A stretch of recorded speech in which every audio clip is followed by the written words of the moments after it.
Hey Trekkies, it's summer, and you know what that means. It's time for Creation Entertainment's Trek to Las Vegas 2025. This year, the convention has been expanded to a 5-day schedule, August 6th through the 10th at the Rio Las Vegas Hotel. Meet all your favorite Star Trek pros in one place, and hey, maybe you swing by Vic's Lounge and you see our panel. It's a great way to meet people in person and have some fun with your fellow Trekkies. If you can't make it to Star Trek Las Vegas, of course, there's also other events around the country this year. Trek to Orlando, August 23rd through 24th. There's the Trek to New Jersey, September 6th and 7th. And finally, the Trek to Chicago, November 22nd and 23rd. We're looking forward to meeting as many of you as we can this year. So make sure that you get ready to trek to Las Vegas.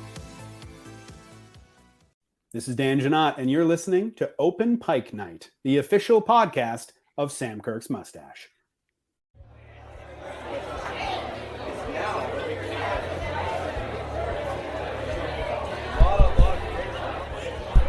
Is this thing on? Hello, hello.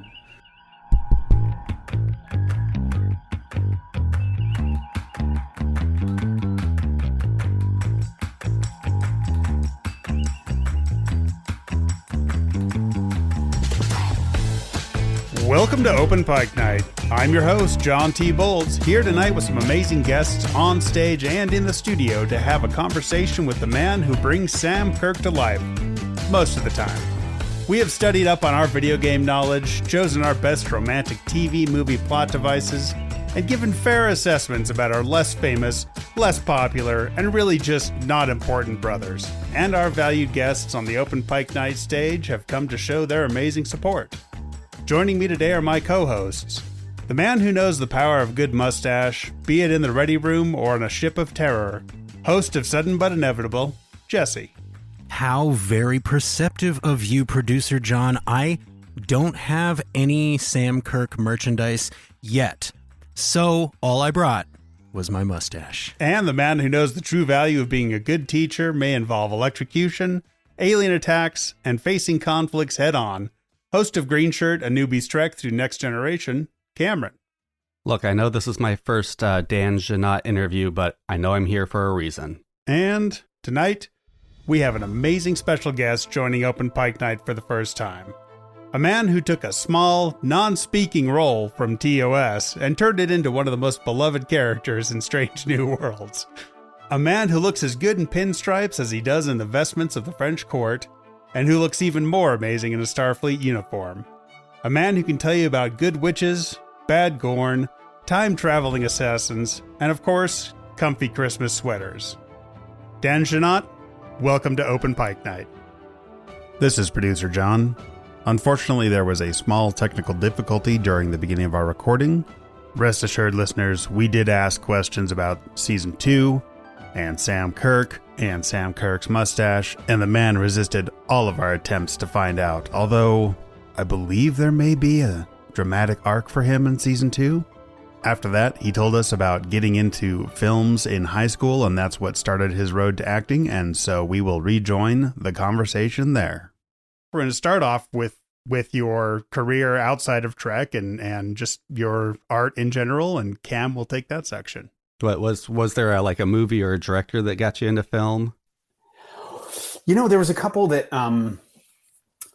made it seem like something that I could do. I remember watching Clerks by Kevin Smith, and it's, you know, just a kind of classic of super low budget, super low stakes kind of filmmaking. You know, it's like just about a bunch of characters loafing around a convenience store. Nothing much happens, but it was hilarious. And it was unique to me.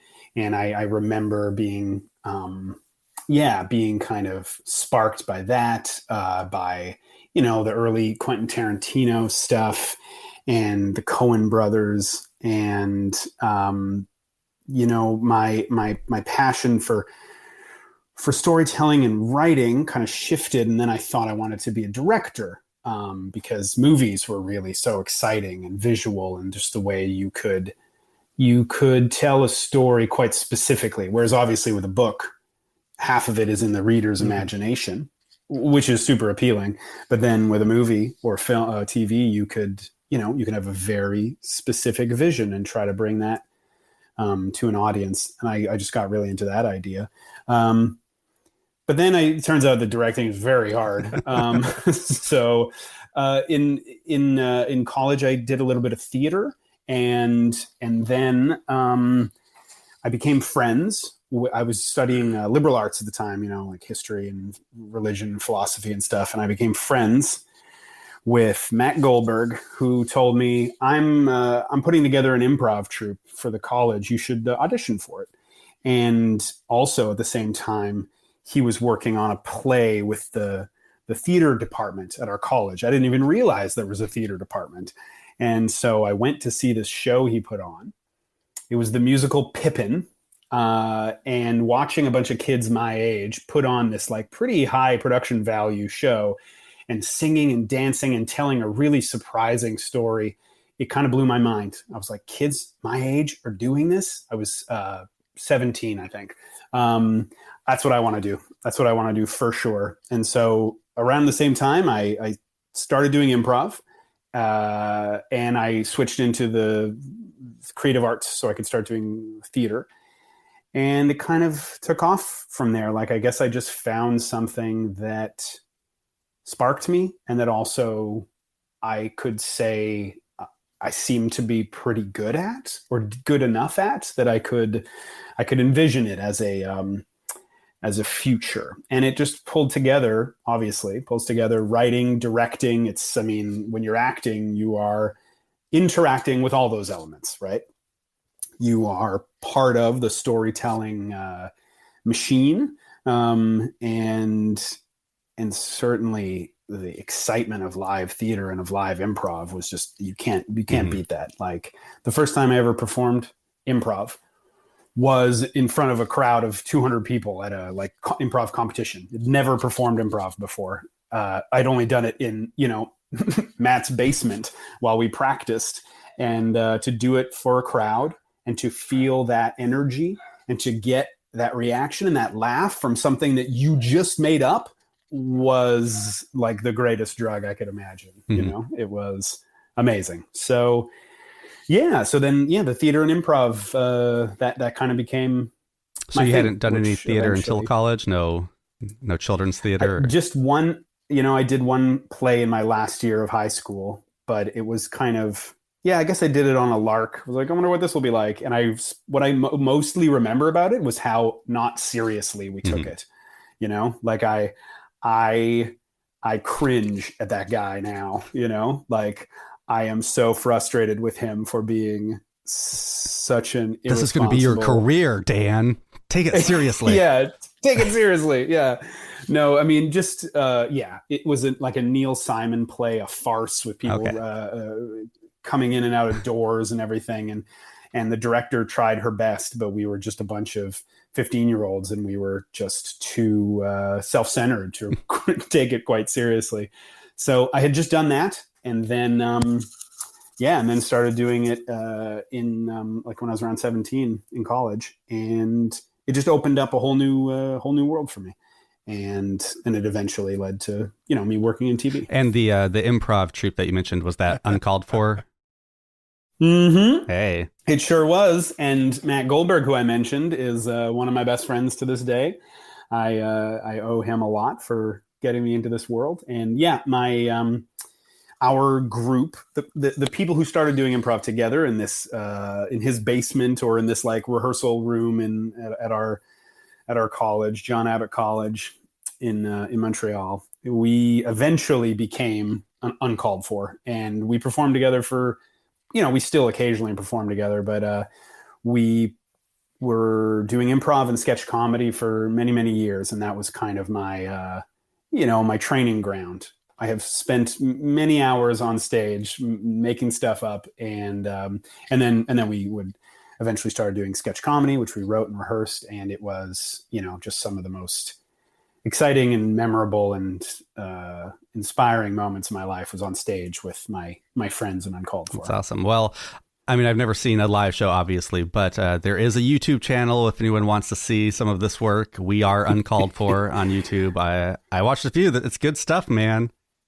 Yeah, it was from a long time ago, those videos. We made them a long time ago. But, the videos, we tried to just capture a bit of the absurdity and the energy that we brought to our live shows. But we never really existed as a live thing for us. We did film some videos, but we did not try to, or maybe haven't yet tried to, make a TV show out of it or something like that. For us, it was really the, that energy of live performance. And we toured, did fringe festivals, mostly in Canada, but a little bit in the States too. And there's just nothing quite like it, like a live improv show.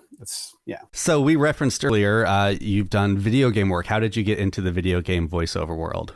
In Montreal, where I am from, where I grew up, as far as English acting work goes, there's a lot of work, but you have to be able to kind of spread out and do a number of things. Nobody does just theater or just film acting. They do voice acting. They do, they teach classes. They do radio commercials. And Montreal, starting, I don't know when, 15 years ago or something, started to have a decent video game production industry there because of Ubisoft and some other companies. And so I auditioned for, before I auditioned for Assassin's Creed, I had done some kind of voice sessions here and there for a couple of games, just doing kind of minor characters. And then I got a request for an audition for a project they were calling at the time Nimbus, but they always come up with code names for everything. And Nimbus is still how I think of this game because all through the year of working on it, they called it Nimbus. But anyway, when I auditioned for it, it was for this character who's like a French revolutionary, but speaking with a British accent. And what I remember about auditioning is I had to go back a few times, and they did it over the course of a couple of months. There's a different time frame to video game productions than there is to film or TV. It's a lot faster in film and TV. The video game took a little bit longer to put together. And they kept bringing me back, but then I wouldn't hear from them for weeks. And I think, okay, I guess I didn't get it. And then I'd go back again. And then my third or fourth time auditioning for this, I remember the room that I was in, the casting agency that we were in. And what was interesting about this place was that after I did the audition, I went to the washroom to change out of the audition shirt I was wearing and to put on my own clothes or whatever. But because of the setup of the building, I realized that the bathroom was actually right next to the room I had just been in, and I could actually hear them talking through the wall. Hell yeah. So I had just been auditioning to be this assassin, and so I go into like stealth mode and I like sneak up to the door, and I put my ear against it, and I hear them saying I think he's pretty good. I think we should give it to him. And I'm like, yes, God, I hope they're talking about me. I hope I'm not mixing up which room I'm listening in on right now. And in the end, I got cast as Arno in Assassin's Creed Unity, which was such a fun experience. Like doing motion capture is so cool. It's like a mix of improv and theater because you're imagining the world around you, like you're just in a big open kind of warehouse with a million cameras, but not much in terms of set. Maybe you'll have like a table, but mostly you got, like maybe a foam sword and your black kind of bodysuit with dots all over your face. And you just envision this world all around you, but then you can have the subtlety of, in a sense, of TV because you also got cameras like they're right in your face. That was so much fun to work on. So yeah, that was a pretty unique doing Assassin's Creed. Very cool. Yeah. Do you think there's maybe a skill that you learned through motion capture or voice acting or the combination of those two that has been useful in your time as Sam? Interesting. That's interesting. I think that, tone is so important to figure out for any project that you're working on. And it's a little bit ineffable. It's hard to explain what the tone is precisely of any particular project. You need to kind of get in there, see what the writing is like, see how the director is doing things, see how the other actors are performing, and to figure out the kind of the where it sits in the kind of emotional register, and also the, you know, how earnest is it versus how stylized is it, you know. And different projects all have their own kind of unique feeling to it. And video games, or this video game, had a, you know, a kind of a heightened aspect to it. Like it's not realistic. It's a video game, but at the same time, it's dealing with real emotions. You know, this character that I played in that game was, you know, in search of a father figure, and was also trying to fight for his people and do what was right. And there's all these like conflicted family emotions, but also it's a game where a guy does backflips off of churches and lands in a pile of hay every single time.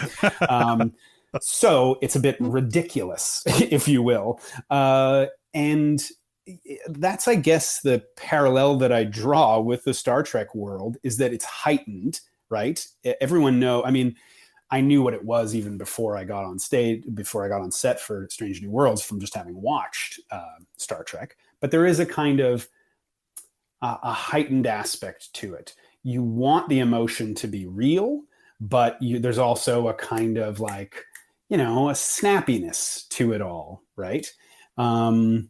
So unlike maybe some dramas that I've done, or some, you know, maybe more straight up comedies, this had to be a kind of a balance of, we want real emotion, but also we're telling a story that is inherently unbelievable, right? That's a good point. Yeah. Yeah. We have a question from our friend Chip at the Marvel Canon Madness podcast that actually specifically relates to Assassin's Creed Unity. And he would like to know, did they actually have you dangling from a rope in mocap gear for the balloon scene? And then secondarily, not really a question, Chip just felt that your performance as Arno made the romance between he and Elise feel a little more meaningful than he expected out of a video game. That's nice. That's great. Yeah, Elise was played by Catherine Berube, who is a friend of mine from before that game. We had done some theater together before. And so it was really nice to be able to work with her. And, you know, that's awesome. You want to be able to draw, even though the game is still going to be about sneaking around, you know, jumping out, ambushing soldiers, slitting their throats, and like cool weapons that you can hide and upgrade to. Still, you want, as an actor, but as the people making the game, you want, the ideal would be for the audience to be emotionally invested too. So it's that's very nice to hear that that romance part of it, you know, rang true for him. Did you do scenes with her in the same room? Oh yeah, yeah. Nice. Yeah. Well, actually, you know that I think it was in that air balloon thing.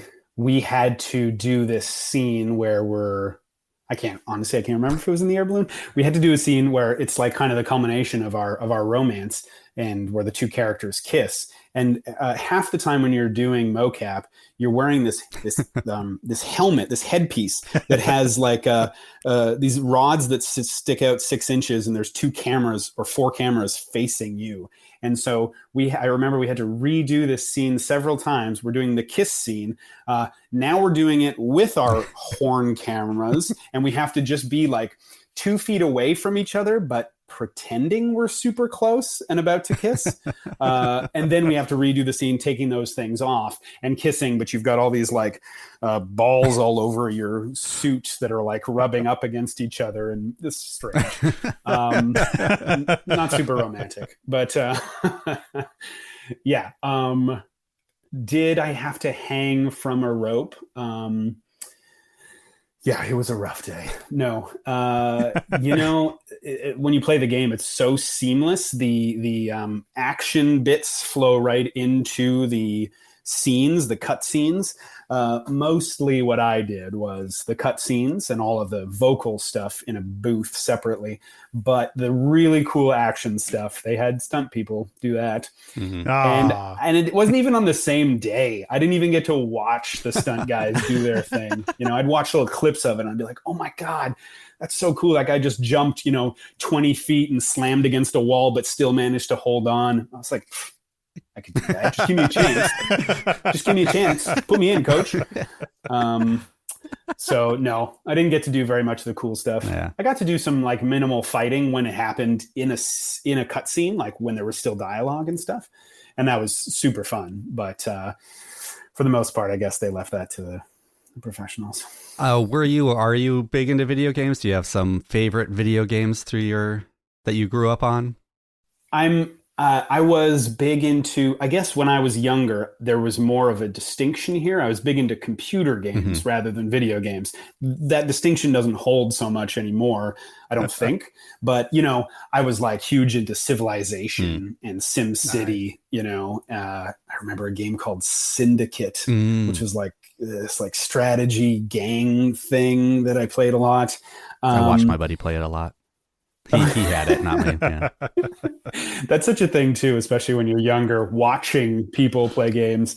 Like my intro to computer games was a friend on the block, her older brother. It's always like older kids, her older brother let us like come in one day to their den, and I watched him play one of the first Sierra RPGs, like was it called Princess Quest or King's Quest? King's Quest, The Perils of Rosetta or something like that. It was like where the main character was a princess, and it was in the total text based, like what do I do now, and you're like try opening the drawer or whatever. And I remember seeing that. And I that was pure magic to me. I was like, you're talking to the computer and you're playing this fantasy game, and it's like, okay, what's inside the drawer? Like that was really something to see. And then so after that, I got really into those games, those Sierra role-playing games. But I was never really a like console player. I didn't have a console in my house when I was younger, and so even once I was in Assassin's Creed, I had to basically watch other people play it because it wasn't something that I was going to do very well at. And I had a friend tell me, he's like, I'm playing the game and I'm enjoying it, but it's like every time you get hurt, I feel so bad because it's your voice going, oh, I feel like I'm letting you down. Is that weird just knowing that there's like I never thought about that aspect killed, of video games before. What if I know this person? There's a hard drive out there of just like every version of your grunt somewhere. Yeah, it's weird. That was like a... Don't say that to Star Trek fans, Cameron. Searching the web for Dan Jeannotte grunts. Well, we do have a question from one of our listeners about another video game preference. Howdy, boys. Howdy, Dan. It's Howdy. Venus Butch Ortegas on Twitter. Oh, what's up? And I just wanted to know, so in the Christmas holiday romance movie Ghosts of Christmas Past, your character really cares about Blinky, the Pac-Man ghost. And I was wondering if you have a preference between Pac-Man ghosts. Is it Blinky? Because you've always kind of seemed like a Clyde guy to me. That's all. Bye. Dude, I love you. Thank you for that. I appreciate it that, when you think of me and Pac-Man ghosts, I get to be the fourth one who is not like all the others. Inky, Blinky, Pinky, and Clyde. He's got to be different, I appreciate that. I am more of a Clyde guy, but honestly, I don't know. Am I weird to say, like, I always thought that they were my enemies? Am I supposed to like them? I thought I was just trying to eat them or not get eaten by them. I'll be honest, I can't believe that you guys were all like, here are all the names of the ghosts. I was like, they have names. Well, in the old console Pac-Man, they introduced them all at the beginning of the game. So exactly. they actually had an opening credits. Yeah. There's an ice cream store in my town with a machine with Ms. Pac-Man. It's the superior version of Pac-Man. It's Ms. Pac-Man. Yes. Oh, yeah. That's what I've been I told. had a Pac-Man phase, but on my computer. I had a phase of being obsessed, short-lived, but I was so into it that like, I knew off the top of a game if I had like messed it up and I wasn't going to get the high score I was going for. And so I would restart the game before I'd even gotten killed, you know? Yeah. How did you get into the Hallmark movies? The first show that I was ever a regular on was a Hallmark show called The Good Witch. And, you know, that was just one of these Hallmark kind of family dramas or, you know, comedic dramas. Very, very sweet. And that Hallmark kind of, it's comfort viewing, you know?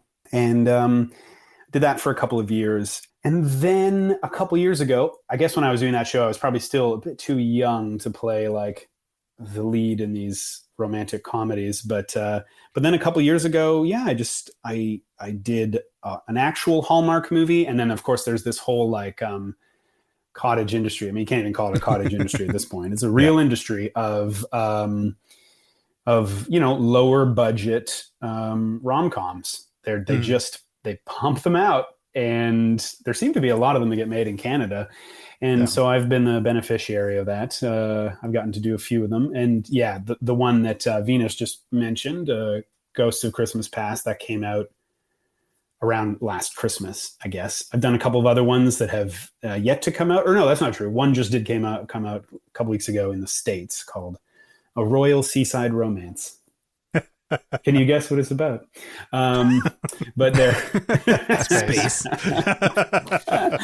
Yeah, they're really, even though it might not be the kind of movie that I'd put on myself, what I've realized after doing a few of them is people love them. They don't just love them because they're predictable. I mean, they love them because they're predictable and because they're, you know, it's like a warm blanket.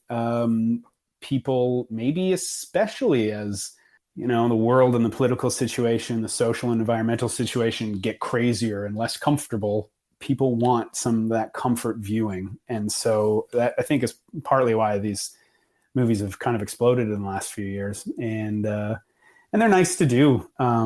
It's kind of a couple weeks worth of filming. I was actually just in Brussels last month for a few weeks working on a Hallmark movie. And Sweet. I got to bring my wife and my son with me, and it made for a great little family vacation. And I got to do some nice work, you know, and it doesn't all have to be assassins skulking in the shadows. I mean, just seeing your name pop up in that mini, it kind of made me think of the old Hollywood studio structure where they'd have their cavalcade of actors that they draw from. Is that an apt comparison, or is it just someone there likes you a lot? Yeah, I mean, it's not the same because for the most part, actors don't get hired on like a contract like those people did back in those studio days. But it does seem that, you know, if you do good work and if you are nice to work with, they might bring you back, because part of the comfort in a way is seeing familiar faces. Sure. So certainly on the Hallmark Channel itself, they do have their kind of Hallmark stars who make many movies. And, you know, so far I've just kind of been popping in and out, but I'm grateful for the work. Please keep hiring me, Hallmark. Excellent. Well, we're going to move a little more into the actual Star Trek arena, but Star Trek at large, and we'll start with another listener question. Hey guys. Hey Dan. Mr. Jeannotte. Hi. Is that too formal or not formal enough? Anyways, it's Tessa, and I want to preface this with saying that from the second we saw Sam Kirk, I was trying to figure out where I knew you from without consulting IMDb, and it was very recently that I realized it was my obsessive binge watching of Rain with my mom a few years back. So that's a fun, weird connection I have. After finally admitting defeat and looking at IMDb, I was surprised at how many of your credits fit into either holiday romance movies or video game voice acting, which somehow makes Star Trek both make perfect sense and also come out of left field. So I was wondering what it was about the role that made you want to audition and what your favorite part of being on Strange New Worlds is. Great question. I wasn't sure if I wanted to end this with something sentimental about how much your interactions with fans on Twitter mean to me, or something less sentimental but maybe more fun about how Sam is now my favorite Kirk brother. Do both. So I guess I'll do both. Yes. Thank you so much. Bye. Thank you, Tessa. That's wonderful. Aw. Yeah. It's so nice when people can say that they, you know, are watching me on one thing and realize after a moment that they've seen me in something else. That's really cool. and it does feel sort of like parallel worlds or parallel lives converging. So I like the idea that, you know, holiday romances and video game voice acting somehow meet with Star Trek. I mean, you know, she asked what drew me to the role, what made me want to audition for the role. And I don't know if this is a cop-out, but it's Star Trek. Like, that's what drew me to the role. Yeah. As a working actor, you audition for a lot of stuff. I mean, if you're lucky, let's say, you audition for a lot of stuff and you don't hear back about 95% of it. And then, you know, 4% of it, you hear back to say they liked you, but you're not getting the part. So I will audition for a lot of things. And it's not that often that I get excited before I've even, you know, read the script or looked at the character breakdown. This was just immediately exciting. I think I had auditioned for something on Discovery, although I don't remember what it was anymore.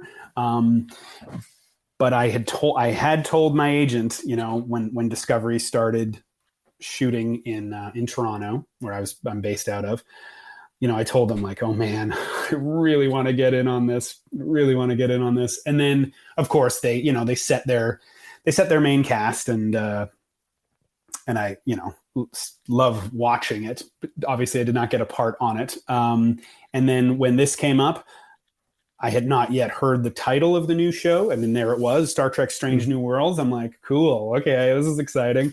And I remember before I even made my audition tape, I told my agent, like, this is going to be great. I'm so excited to do this.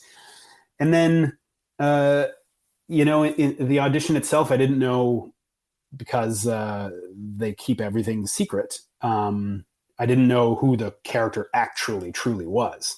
Okay. I did not know that it was Sam Kirk. The character in the auditions was named Tom, and he was having a scene with someone named like Nahani and some Vulcan with some other made-up Vulcan name. And I just thought, okay, yeah, these are all new characters. I mean, obviously, it's like I didn't know what the idea with the show was yet. I just thought this is a new Star Trek show. Here are some new characters, and I did the best I could with the audition. And what I remember is the breakdown. The breakdown is like where they describe the character for whoever's doing the tape, the audition, and it just said, I think literally all it said was, Tom is a flirty guy with a thin mustache who doesn't take himself too seriously. And that was it. You know? Oh, so they didn't change anything like, this about is the for me. character description. Yeah. So I was like, okay, let's not, you know, you're not going off of much here. I guess he's not that important a character. And then, you know, did these scenes, but I think really what clinched it for me, I can only assume, is that, so when I do my audition tapes at home, my wife Heidi helps me. She's my director. She reads my lines with me. She's my cinematographer. She also styles me, you know, helps me figure out what to wear and does my hair. And we were like, okay, he says he's got a thin mustache. At the time I had a bit of a beard, kind of like what I have now. So I was like, sure, I'll shave the rest of it off and we'll, you know, darken my mustache. And she just did such a great job at making me look, you know, retro, like 60s original series. Even though we didn't know exactly what we were going for or what they were going for, we thought, let's make it look, you know, like that style. And she gave me this like swoop in my hair. And I was just like, well, if nothing else, I think I look pretty spot on for this world. Maybe they'll hire me as a red shirt, you know? And only once I found out I had the part, my manager told me, and the character is not named Tom. The character's name is Sam Kirk, brother of James T. Kirk. And I was like, what? And then in that moment, I was like, oh my God, the Vulcan I was talking to in that scene, that was Spock. That was Spock. So he didn't do it by saying, well, you got Kirk. Wow. But no. that's awesome. Yeah. So yeah. So That's very cool. I didn't know, but I just knew that to be a part of Star Trek in any capacity would be incredible. And I was right. It is incredible, like. What about the flip side of that? The not any negative, but like the Star Trek universe, the world that Star Trek is in this world now. Like, what is it like having stepped into that with conventions, with fans, with all kinds of stuff? Did you give much thought to that ahead of time?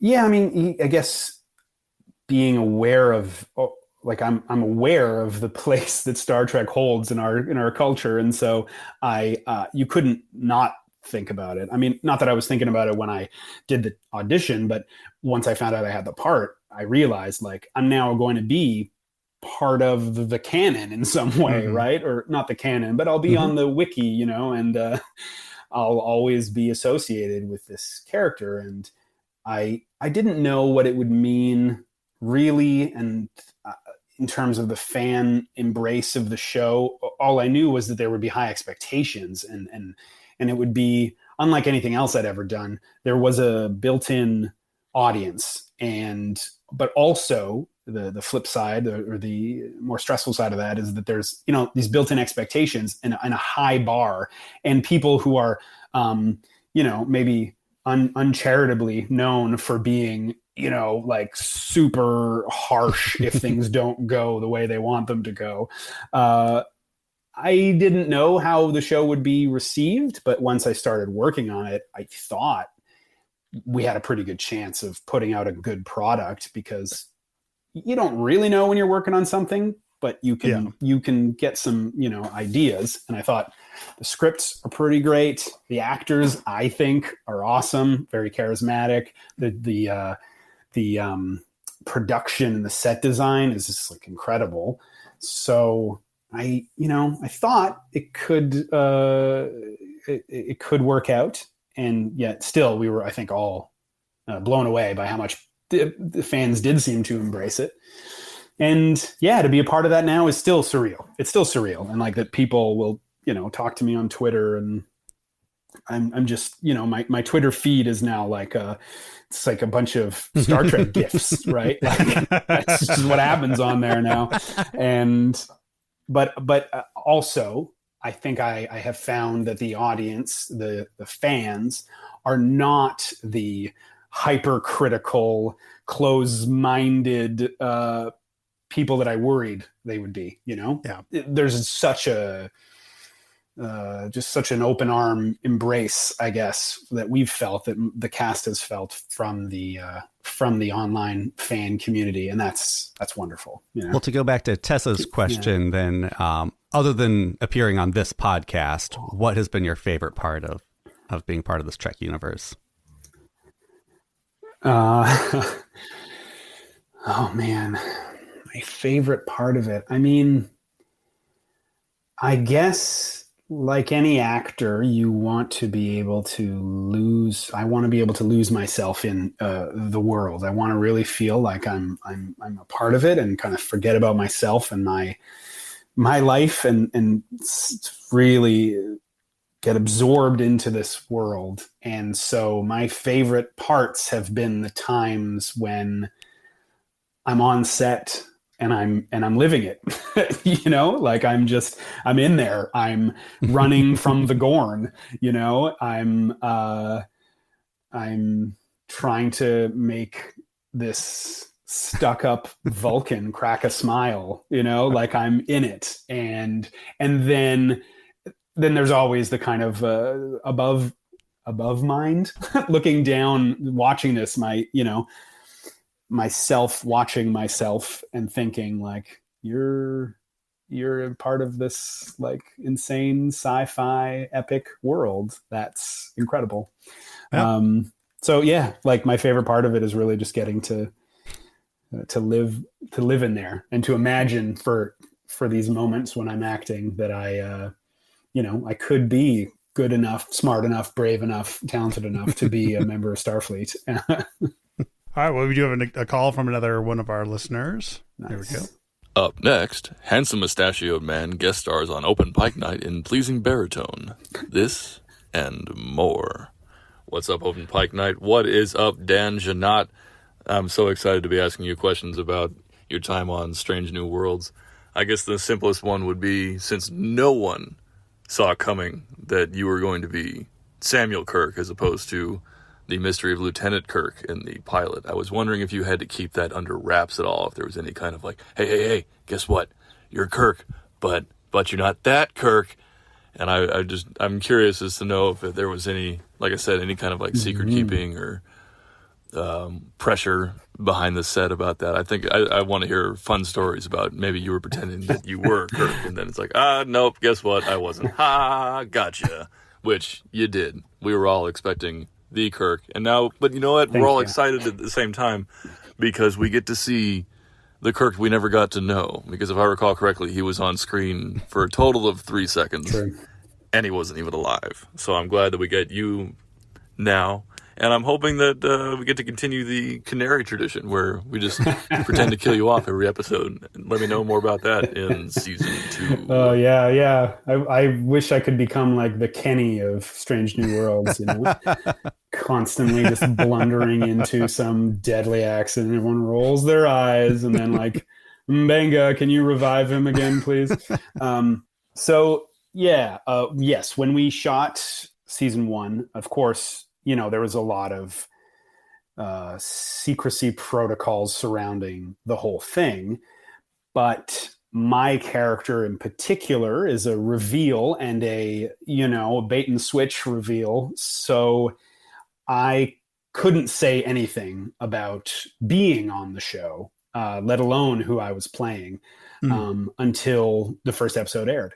The rest of the cast obviously were announced at a certain point a few months before the premiere, and then they could share a little bit from backstage as long as it wasn't giving anything away. But I had to just, at least when it came to social media, I could not say anything about it. And even technically with my family and friends, I wasn't supposed to say anything about it. And but I could not sit on that news. What's the point of being a part of something so cool if you can't share it with anybody? So I did tell my family about it. And, I had to be real clear with my parents. Like, you're not allowed to tell your friends about this because who knows what they'll end up doing, not really fully understanding how technology works. They're going to go, post something on Facebook, and next thing I know, I'm getting sued by Paramount Plus.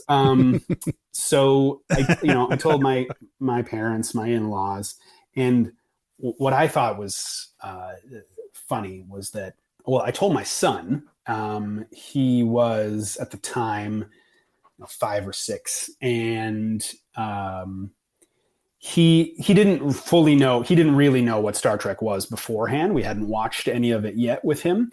But I, told him it's a sci-fi world. He's big into that kind of, he's especially big into fantasy. And so sci-fi is a corollary, he's loves that kind of storytelling.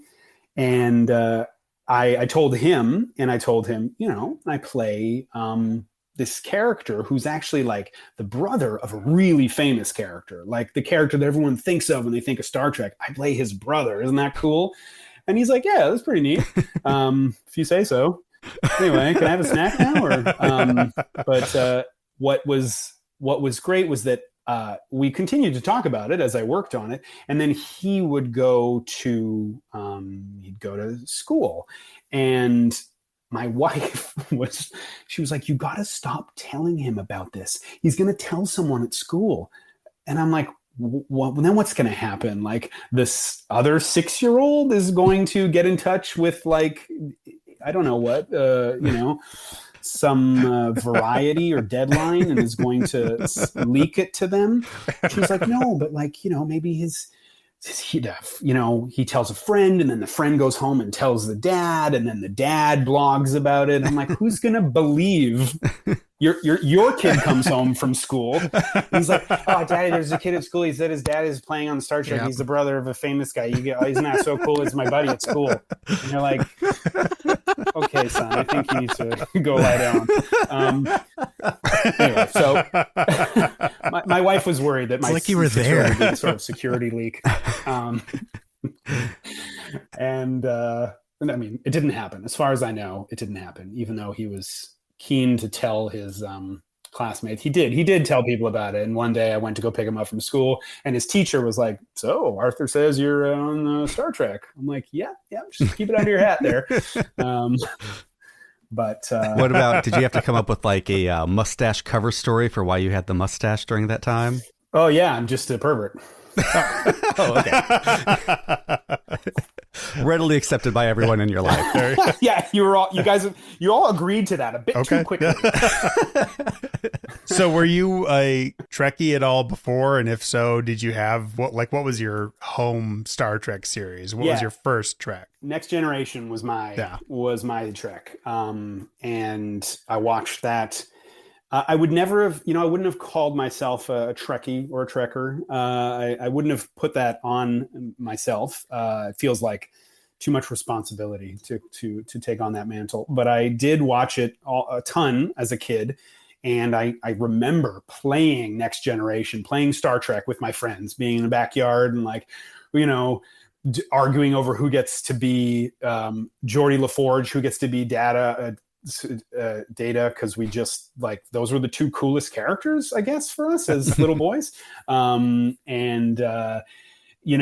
It was, to me, I think without even realizing it was, expanding my storytelling borders as a kid, because just the way now I can look back and see the way that Next Generation and subsequent Star Treks and the original all fold in adventure with philosophy and with moral considerations. That is so up my alley now. And, before I was talking about some of the sketch comedy that I did with my friends, a lot of the stuff we wrote, there was actually one of our shows in particular that when we were pitching it to people, when we were telling them come see our show, we kind of framed it as philosophical sci-fi sketch comedy. And it was because, we're drawing together all these sort of nerdy influences, and, a lot of sci-fi stuff worked its way in, a lot of technology, but also the way that you can use those storytelling elements to ask bigger questions about, how we need to be towards each other, what it means to be human, what are the values of our society. And all that stuff had kind of been planted in me before I even realized that was happening. And that was through Next Generation. And I love it. I still love it. I think it's a fantastic show. And then I watched, I dipped into Deep Space Nine. I watched a fair amount of Voyager. Still haven't seen any of Enterprise. But when I found out that I got this role, I wanted to see, what does Star Trek look like now? So I started watching Discovery, and I don't know. I don't know if it's true to say, it seems like Discovery is a little bit divisive. Like some people love it, some people don't. And I feel like it at least partly has to do with the nature of the arc. It's more long form as opposed to serialized. But personally, for me, I loved it. I thought it was so cool. And Sonequa Martin Green is incredible lead in any show. Like, oh my gosh, I would watch her in anything. She's so good. And so to see that and how it's come into, the modern day, it made me extra excited to work on Strange New Worlds, because I thought Discovery was super cool. And I understood at that point that Strange New Worlds was going to be doing something different in terms of going more episodic with its stories, which I also thought would be fun, because that is part of the fun of Star Trek, no doubt, is that it's like week to week, it's a brand new, brand new dilemma, brand new world. So yeah, Star Trek definitely has been in my life for a while. And I still can't believe that I get to be a part of it. I remember telling one of the friends that I played Star Trek with in his backyard, I remember telling him, I'm actually going to be on Star Trek. And he's like, oh yeah, that's cool. I'm like, yeah, and I get to be Jim Kirk's brother. I'm getting paid to do what we played in your backyard. So when Dan is murdered, we will know who the prime suspect is. It's whoever that person was, and the motive is jealousy. So yeah. We do have a good follow-up from another one of our listeners here to that. Hey guys, it's Jessie. First off, I wanted to say how proud I am of you guys.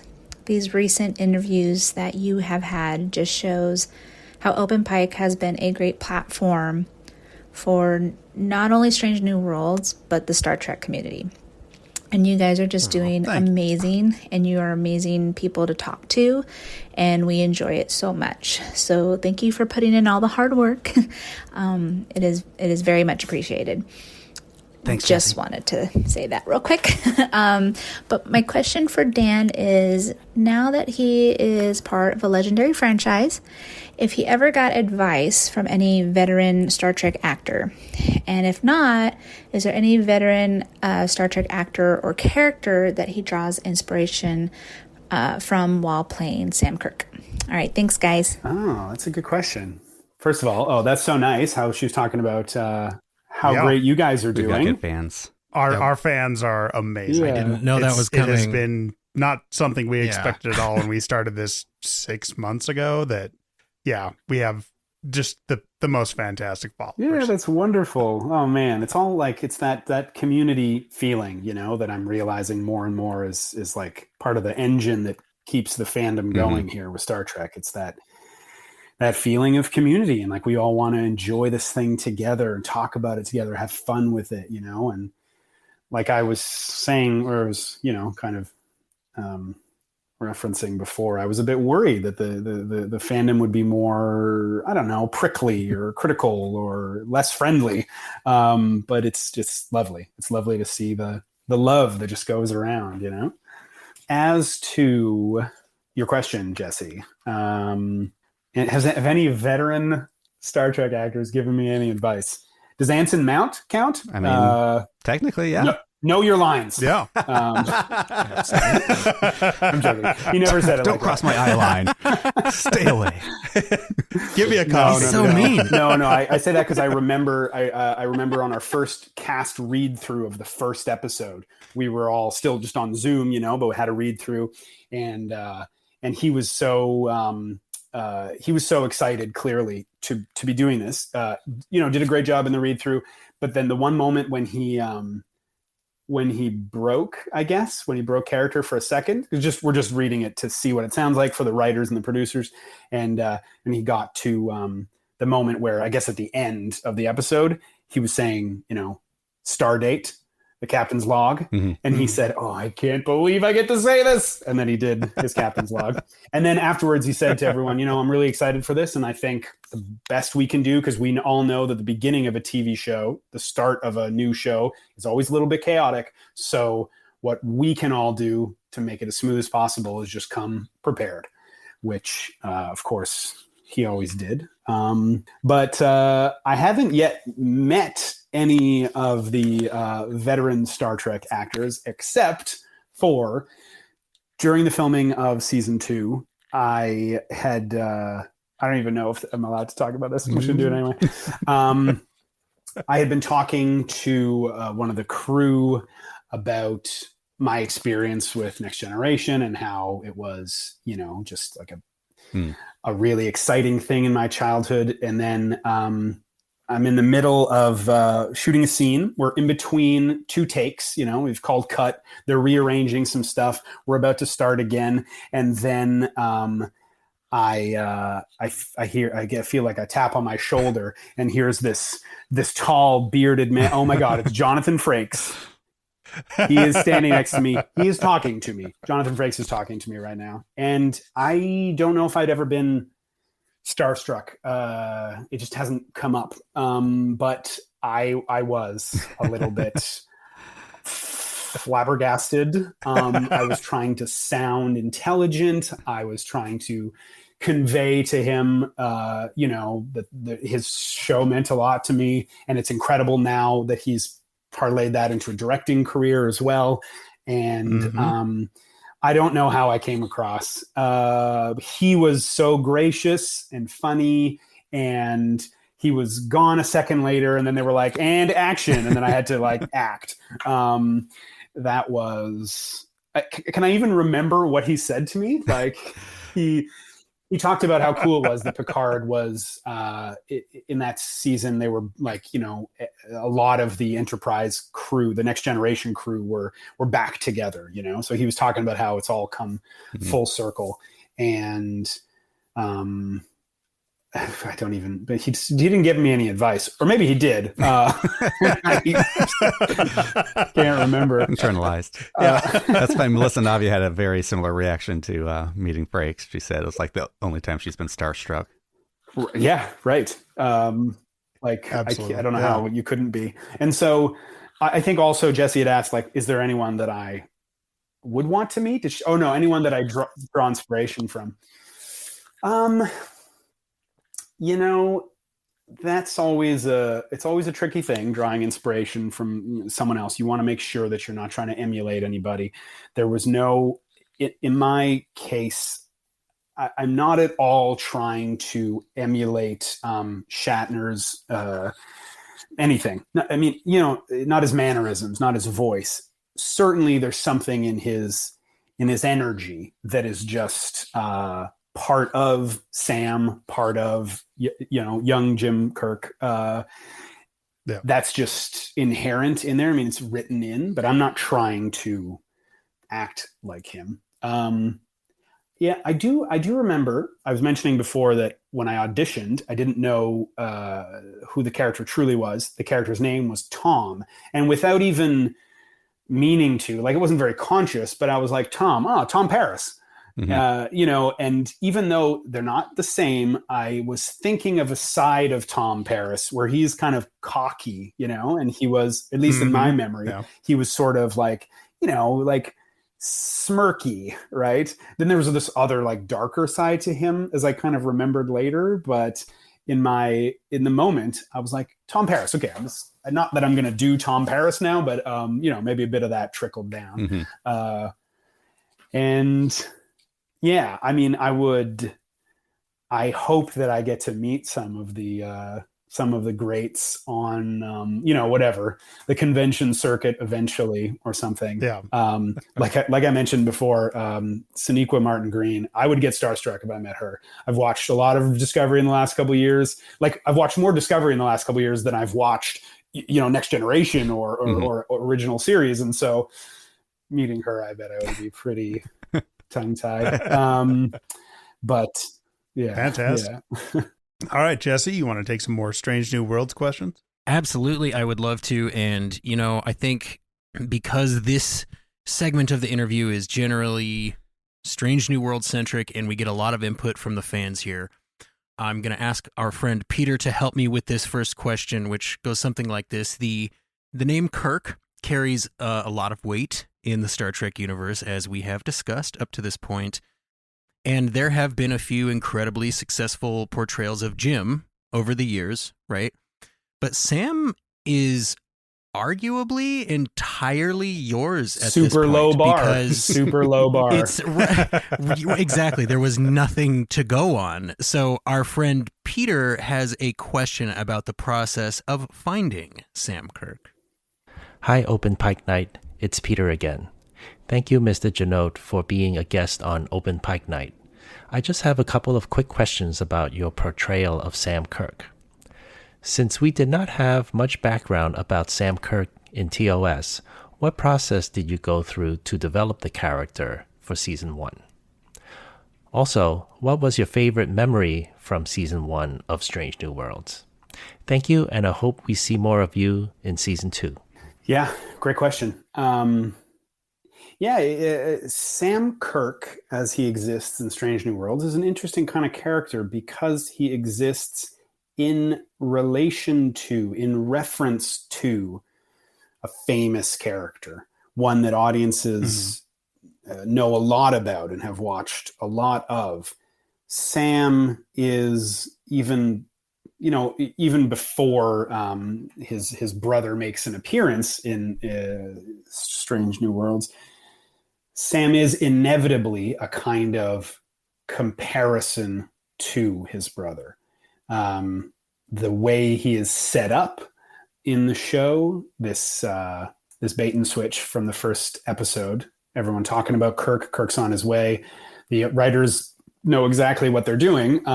They're getting people excited, and also a bit like, I bet most people were like, "What? Like Jim Kirk's going to be in this episode? That's insane. That's not what this show's about, or is it?"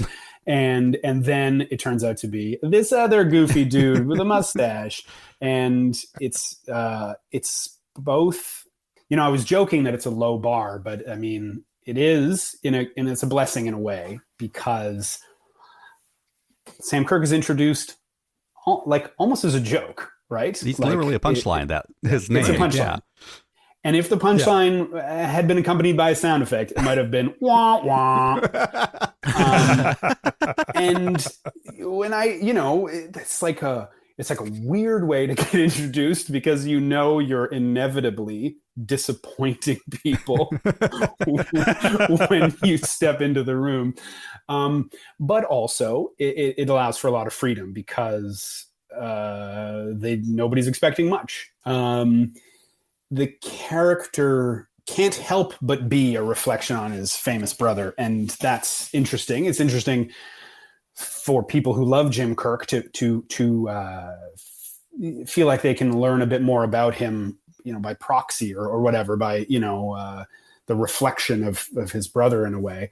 I think, okay, so if you were Paul Wesley and you were offered to play Jim Kirk, you would, unless you were totally out to lunch, which Paul is not, you would have to be nervous. You would have to be conscious of the huge thing that you're taking on, because you're being asked to reinterpret an iconic character, one of the most famous characters from television, let alone from science fiction,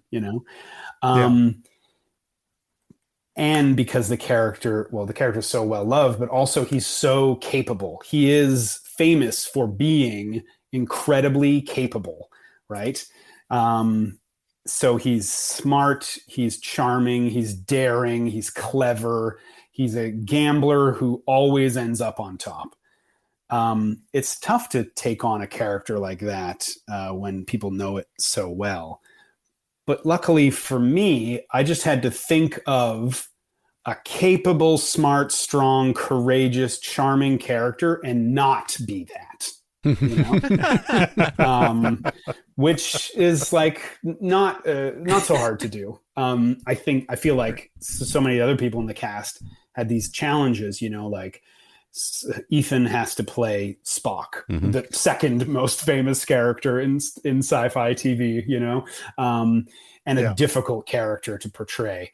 Anson has to play Pike, a leader, someone you can believe is a captain who has people's lives in his hands, but also is empathetic and emotional and funny, like Rebecca has to play number one, who can match the strength of those other two characters.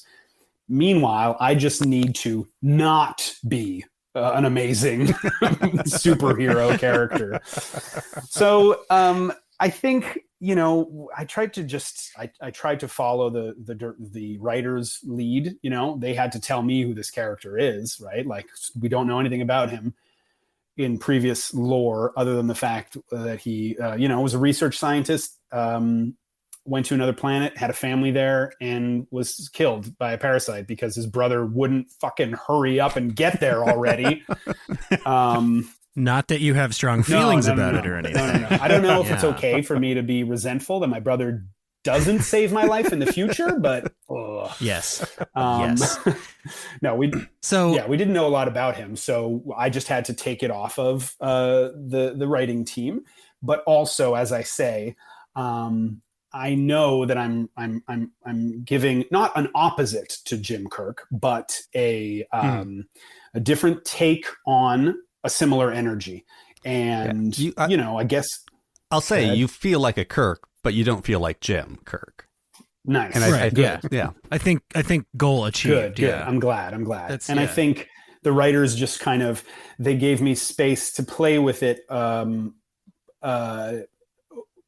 also it was clear from the beginning, not just from the joking introduction, but then even the second episode where where I, make some quips and then blow myself up, that the character is being presented as lighter, and I'm all for that. And I think it is a good addition to the dynamic of the show and a nice twist on Kirk, on Jim Kirk, because just like, what if someone grew up in that same family and had some of that energy, but wasn't so alpha as Jim Kirk is, maybe he'd end up being like, a kind of sweet, funny guy, still reckless like his brother, but just not as smart. So to the point of what the writers gave you versus the room to play, I do specifically have to ask for, I think every Strange New Worlds fan in the world, was the flirting between Sam and Pike discovered on the page, or was that in the moment? Man, I love this stuff, it's wild.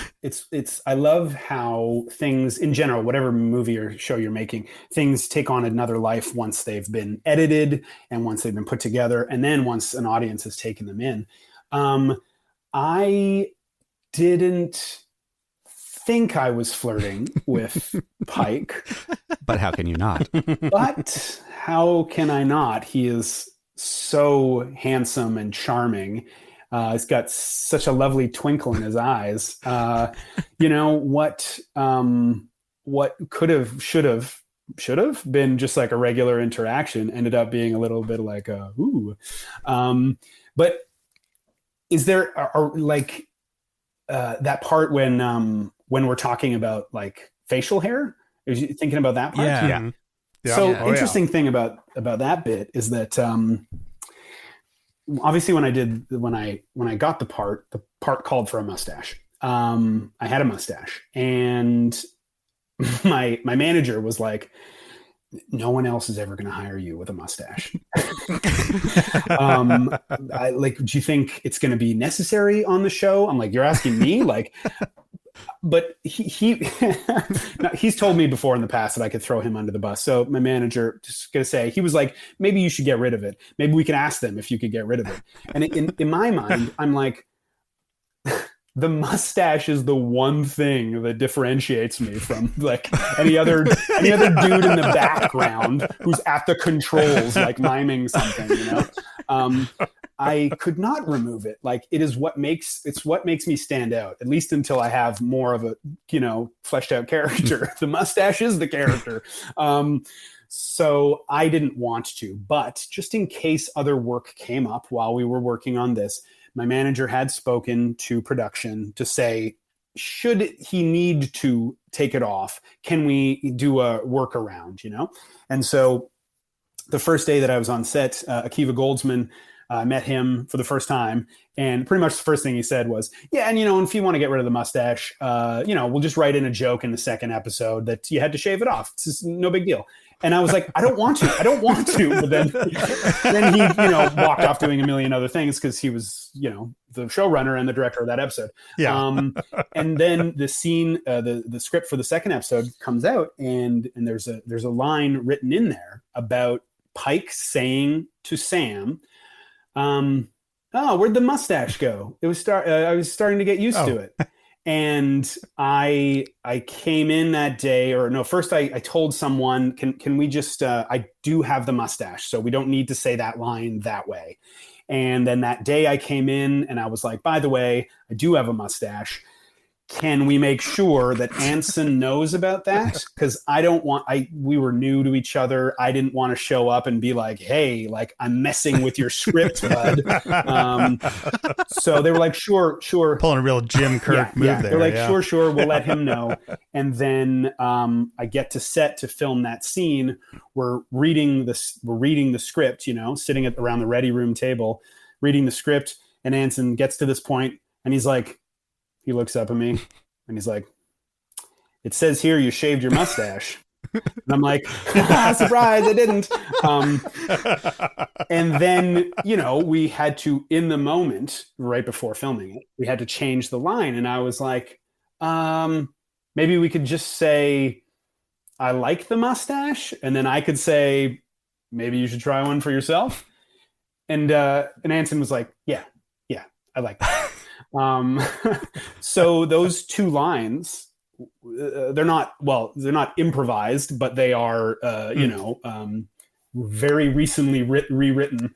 And maybe there's a bit of that like joking energy that's coming across there because we had just changed it. We were still new to each other and I was a little bit intimidated by him. And so maybe I was just trying to be like charming. Okay, Please so like me. yeah, so Dan is naturally flirty is what I'm getting from this. Is that what you guys roundabout are? way of are you guys saying are I'm hearing? flirting with everyone. And you all the saved time. the mustache. It was you. I can't. Yeah, that is a huge Yeah. piece of news. With that, like that's an exclusive that we're going to be able to like tell the internet about, man. I mean, Like don't huge. don't make anyone else sound bad for it. But clearly, it needed to stay. You knew It the had to importance stay. of the mustache. If I had shaved the mustache, that scene where Pike goes, "Where'd the mustache go?" would have been my last scene in the show. You know, like That's it's- what, and that's what I'm saying. Like even to know that scene has your fingerprints, mustache prints, that scene is a true meet cute between you and Anson Mount. That's why it looks that way. Like that's mind blowing to love me. it. Yeah. Yes. I saved the mustache. Thank you. Let's say that. Thank you. That's what I'm trying to say. Yes, Excellent. there's your Thank you. exclusive. So speaking of chemistry, we do have another caller to Open Pike Night Stage. John, if you wouldn't mind queuing that up. Natalie Jones, actually, she wrote in. Oh. I have a question for Mr. Kirk himself. George Samuel Kirk is my favorite Strange New Worlds character, alongside La'an Noonien Singh. Therefore, I wanted to ask Dan if he could talk a little bit about what filming with Christina Chong is like, and if he finds the team up as hilarious as I do, and whether we can hope to see more of them in season 2. I also wanted to send my thanks and support to Dan for his immensely brilliant portrayal, and I can't wait to see more sides of Sam soon. Amazing. Thank you for that comment. That's wonderful. I'm honored to be someone's favorite character. And Christina Chong is amazing. I love her. She was one of the first people on set that I felt just welcomed by, that I felt really kind of like that I was connecting with. She was immediately kind and funny. And what I think is fantastic about her is she can be that kind and funny and warm and silly person. And then she can, turn it on and become like hard-ass La'an Noonien Singh. And she's great. We both, I remember this, we both had a moment in the second episode where, when you're acting with somebody, you're looking at them face to face. You're not looking at them through a screen, through, the viewpoint of the camera. But then occasionally as an actor, you do get a chance to watch some of what was just filmed. And we both had moments in that second episode, The Children of the Comet, where we saw some of each other's footage and we were like, well, okay, I won't speak for her. I don't know what she said exactly, but I remember being like, oh man, like you are so good on camera. Like I know from in person that she's beautiful and that she's talented from the scene we're doing, but how a person is in real life, it's different. You see them on camera and you really see the full effect, I guess. And we both kind of had that moment with each other, like, oh, I see what you're doing here. That's really good. And yeah, she's great. And I also do find our pairing pretty funny. We got a couple of funny moments in the first season where I'm kind of a bit cowed by her, but trying to be cool. And I believe we have a bit of that as well in the second season. We'd certainly have scenes together, and as I recall, there is a bit of that. And what I like is, kind of imagining, even though on set we're all acting together, we're coworkers, we get along, we're friends, how friendly we are on the ship is a bit of it's like up for debate or up for interpretation.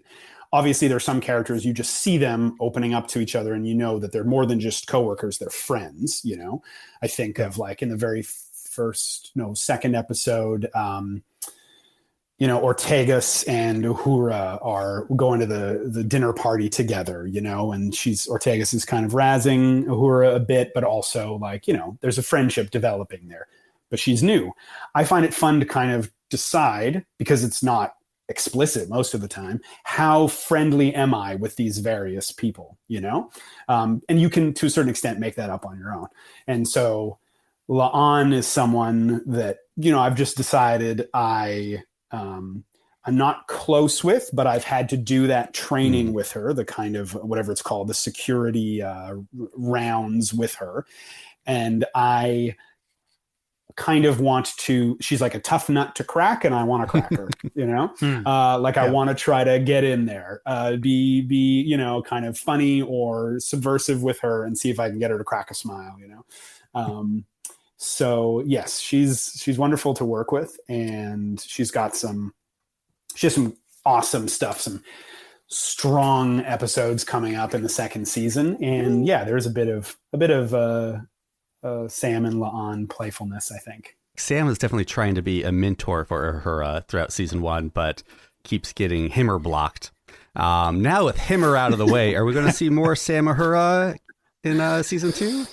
Yeah, you know, it was a nice thing in that first season to have some of those scenes. Actually, one of those scenes was one of the scenes I auditioned with that I didn't realize was going to be a scene with Uhura, but where I'm trying to talk her through kind of, we've just landed on an asteroid. She's never done that before. And I'm like, just breathe, you know? Yeah, there's some nice moments there. In the second season, I think in a lot of ways, she's, you know, she's coming into her own a bit more. She requires the guidance a little bit less, but we do have, I can say, there will be some nice scenes between Uhura and two Kirks in the second season. Ooh. I remember we did some nice stuff there. So yeah, maybe a little bit less of the mentor and a little bit more of the like friend now. Nice, you know? nice. Yeah. Very cool. We have a few more clips to play from our wonderful audience. Producer John, if you don't mind, why don't we go ahead and cue up Michelle? Hey, Open Pike Night. I just got to say, from last week's episode, somebody needs to give Akila Cooper all the money to redo, remake, or revisit Sub Rosa. I am digging it, and I love that she's a huge TNG fan. Thank you for that awesome interview last week. Thanks, Michelle. And I am also enjoying how many of the cast and crew of Strange New Worlds are coming on the Open Pike Night Stage, including this week, Dan Jeannotte. I love your portrayal of Sam Kirk, Dan, and you have endeared him to me so much so that I can no longer watch the original series episode Operation Annihilate without getting really sad. You have made Sam Kirk so real and so much more important in the Star Trek universe, and I love his quirkiness, his humor, but also that serious edge that he has when things get tense. So I look forward to hopefully seeing more Sam Kirk in season 2 of Strange New Worlds. My question is also my Crusher connection for the week. We know that the Next Generation cast has been a found family both in front of and behind the scenes, and I think many of us feel the same way. We kind of get the same vibe from the Strange New Worlds cast.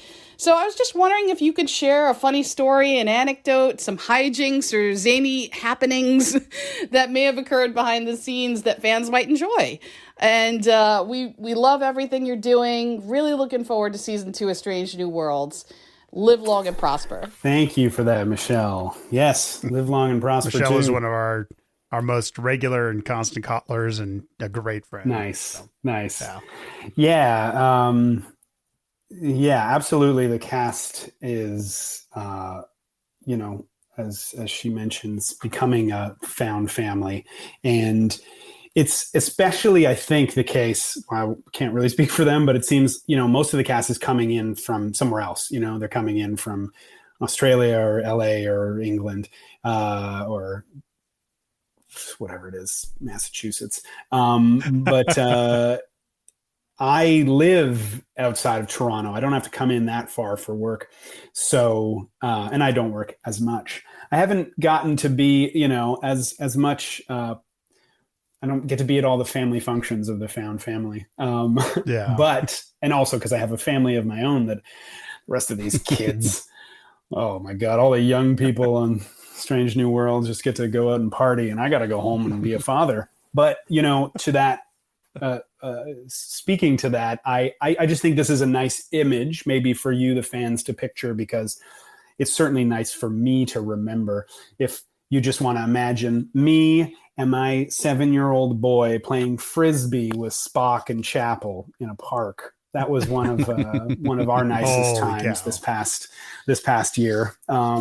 Great cool. People, just such nice people that we're working with here. And the more we work together, the more we get to know each other and get to love each other. But yeah, they're a very, very fun bunch. And we've definitely had some scenes that verge on like falling apart because of giggles. I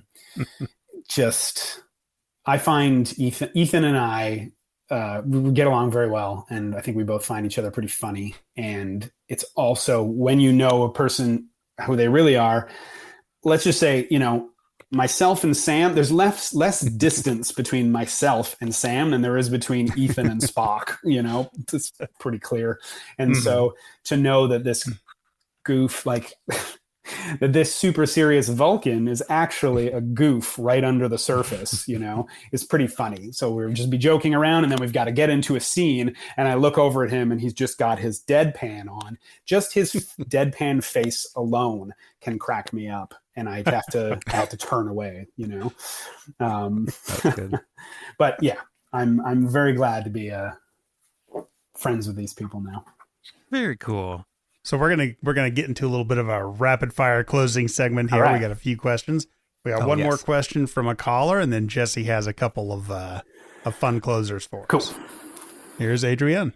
Hey y'all, it's Adrienne from Where's Beverly, and I just wanted to say hello to the Open Pike crew. And I just have a quick question for Dan Jeannotte. Who would win in a battle royale? Sam Kirk, 5 Baby Gorn, or Cassie Nightingale? Okay, so for anyone who doesn't know, Cassie Nightingale is the protagonist of the Hallmark series The Good Witch.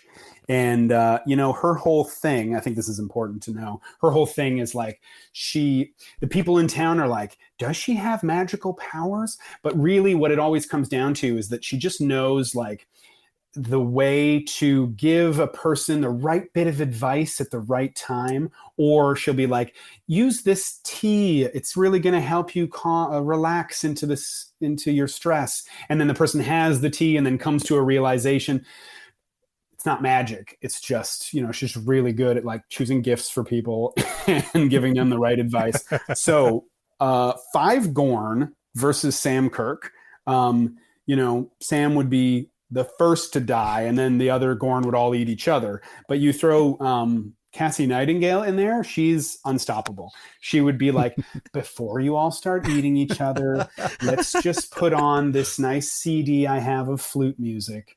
And then the Gorn would start listening to it, and then they'd realize, like, hey, we're going about this whole thing wrong. Maybe we should form a society instead of killing each other all the time. And, I would fall in love with Cassie, and then we would adopt the Gorn. You just sold the show on me. I'm going to go queue up the Good Witch after this. Yeah, how do we get Hallmark to buy that series? So ultimate crossover. So Sam is, of course, a xenoanthropologist, so a studier of fictional alien cultures. As a Star Trek fan and a Star Trek actor, what is your favorite fictional Star Trek alien? Yeah.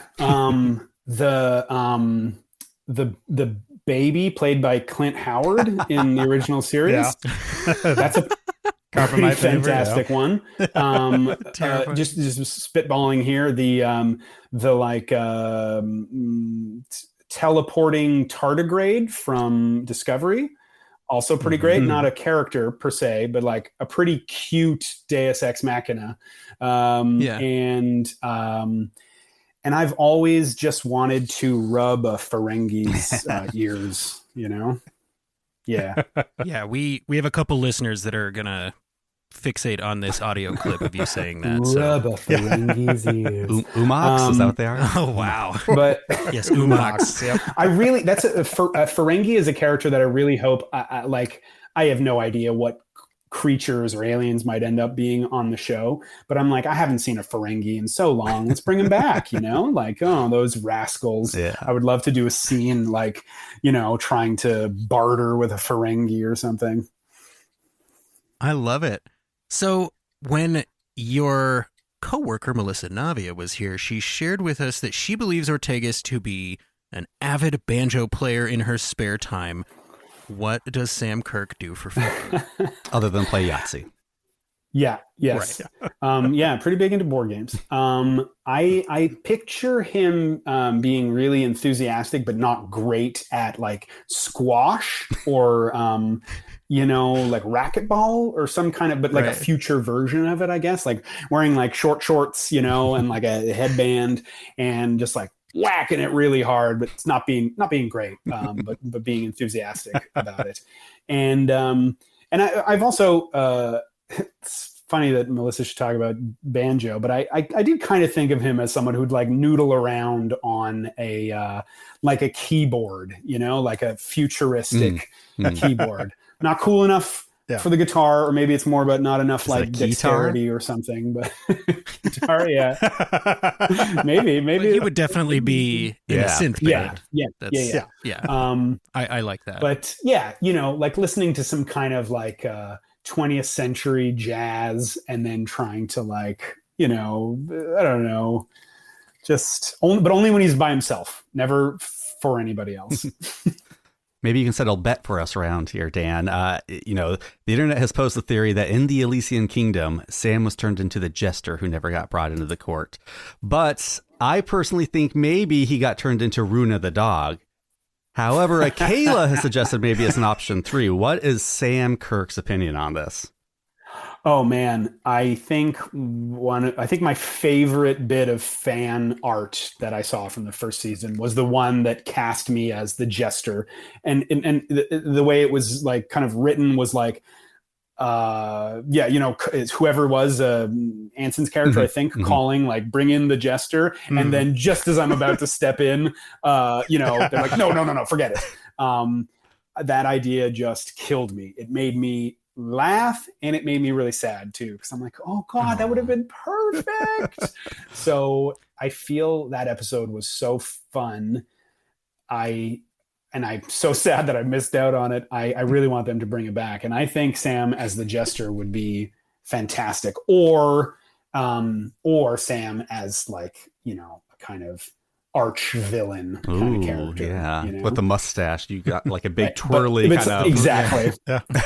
Twirls into like horns with like lasers on the ends of them.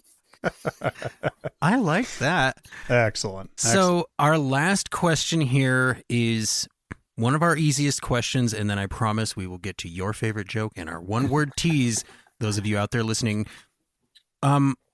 we noticed that you have 26 dogs. Social media says you have 26 dogs.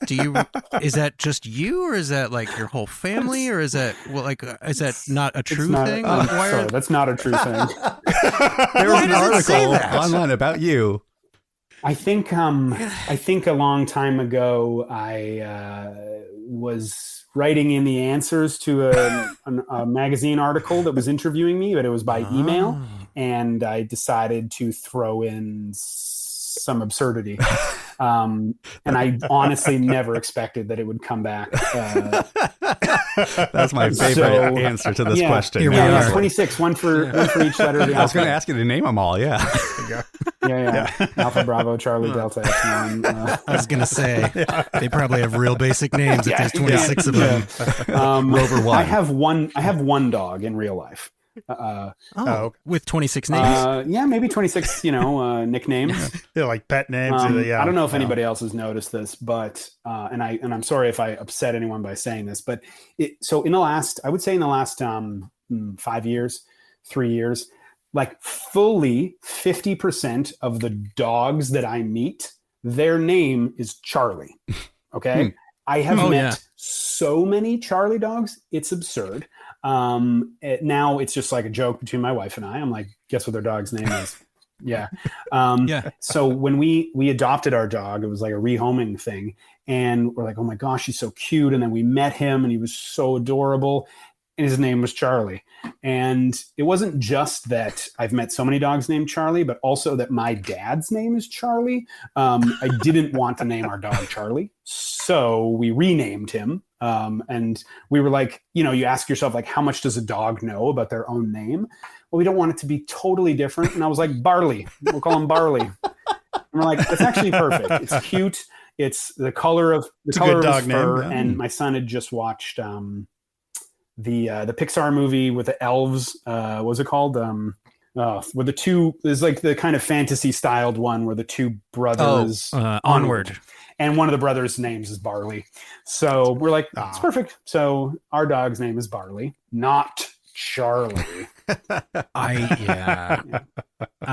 Gentlemen on the screen with me, just raise your hand if you know somebody with a dog named Charlie. I'm putting my hand up. There you go. Oh, yeah. I just wanted to make sure that's 100% of the people. Yeah. Mm-hmm. Okay. All right. So Open Pike Night is a stand-up comedy themed podcast. So, Dan Jeannotte, do you have a favorite joke to share with us? You told me this was going to happen. I said I was going to think of something.